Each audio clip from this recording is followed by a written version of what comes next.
ወደ ማርስ በአጭር ጊዜ ውስጥ ደርሰን መመለስ የምንችልበት አዲስ መንገድ ተገኝቷል። ከዚህ በፊት የነበረው ደርሶ መልስ ከ2 እስከ 3 ዓመት ይፈጅ የነበረው በአሁን ላይ ግን ከ5 እስከ 8 ወር ጠፈርተኞች እዛ ደርሰው ሳይንሳዊ ምርምር አካሂደው በቀላሉ መመለስ የሚችሉበት መንገድ ተገኝቷል። ሰሞኑን ይህን ዘገባ በታላላቅ ሚዲያዎች ላይ አይታችሁት ሊሆን ይችላል።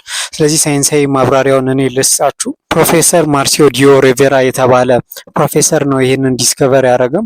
አስትሮይድን እያጠና ነበር። ይህ የሚያጠናው አስትሮይድ ደግሞ 2001 ሲኤ 21 የሚባል አስትሮይድ ነው። በሌሎችም ሲጠና የነበረ ነው። በሚጠናበት ወቅት ይሄ አስትሮይድ በማርስ እና በምድር በኩል የሚያልፍ ቀጥታ የሆነ ፓዝ አለው ተብሎ ነበር መጀመሪያ ኳልኩሌት የተደረገው።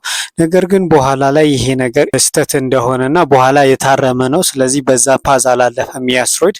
ነገር ግን ይሄ ፕሮፌሰር ይህንን ስህተት ያለበትን ዳታ በማየት ይህንን በማርስ እና በምድር መካከል በአጭር ጊዜ ልንደርስበት የምንችለውን ፓዝ ወይንም ትራጀክተሪ ዲስከቨር አድርጓል ማለት ነው። ይሄ ግን አሁን ዲስከቨር የተደረገው መንገድ እንደ ፍጥነት መንገድ በሉት። ለምሳሌ ከአዲስ አበባ ወደ አዳማ የፍጥነት መንገድ አለ። በዚህ የፍጥነት መንገድ የሚሄድ ሰው በቀላሉ ቶሎ ይደርሳል። ሁለቱ አጫጭር መንገዶችን ወይንም ፓዞችን ያገኝ። የመጀመሪያው በ56 ቀናት ውስጥ ማርስ ጋር መድረስ እንችላለን። 35 ቀናት ያህል ጠፈርተኞቹ ምርምርና ናሙናዎችን ይወስዳሉ። ከዛ ደግሞ ወደ ምድር ለመመለስ 135 ቀን ይፈጅባቸዋል። አጠቃላይ ወደ 226 ቀን ማለት ነው። ይህም ወደ 8 ወር ማለት ነው። በጣም አጭር ጊዜ ነው ከዚህ በፊት ከነበረው።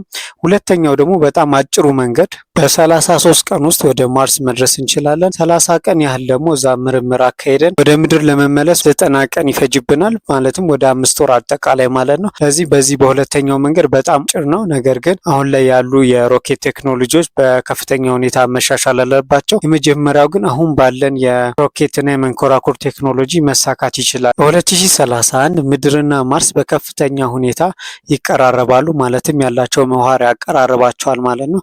በዛ ጊዜ ይህንን ተጠቅመን መሄድ እንችላለን የሚል ነው። እስቲ እናንተ የተሰማችሁን ኮመንት ላይ አሳውቁኝ። ሳይንሳዊ መረጃ የሚመቻችሁ ከሆነ ላይክ፣ ፎሎ፣ ሼር ማድረግ እንዳይረሳ።